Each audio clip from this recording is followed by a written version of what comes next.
സംസ്ഥാനപാതയിലെ പൊതുഗതാഗതം തടഞ്ഞ് Kozhikode NIT board വെച്ച സംഭവത്തിൽ നിലപാടിൽ ഉറച്ച അധികൃതർ. പ്രശ്നപരിഹാരത്തിന് ജനപ്രതിനിധികൾ ചർച്ച നടത്തിയെങ്കിലും പരാജയപ്പെട്ടു.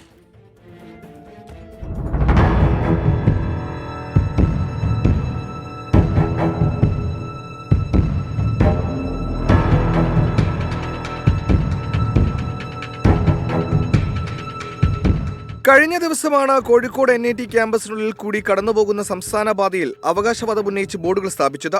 ഭൂമി NITയുടേതാണെന്നും പൊതുഗതാഗതം വിലക്കിയെന്നുമായിരുന്നു ബോർഡിലെ വാചകങ്ങൾ. ഇത് വിവാദമായതോടെയാണ് പ്രതിഷേധവുമായി വിവിധ രാഷ്ട്രീയ പാർട്ടികളും നാട്ടുകാരും രംഗത്തെത്തിയത്. നാട്ടുകാർ ഇന്നലെ 2 ബോർഡുകൾ പെയിന്റ് ഉപയോഗിച്ച് മായ്ച്ചു. തുടർ സമര പരിപാടികൾ ചർച്ച ചെയ്യാൻ സർവകക്ഷി യോഗവും ചേർന്നു.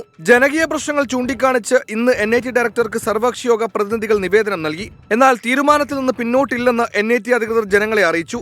മുക്കത്തേക്ക് എത്താൻ കഴിയുന്ന ചാത്തമംഗലം 12-ാം മൈൽ കമ്പനിമുക്ക് റോഡിൽ നവീകരണം നടക്കുകയാണ്. ഇത് പൂർത്തിയായാൽ സംസ്ഥാനപാത അടക്കുമെന്നാണ് മുന്നറിയിപ്പ്.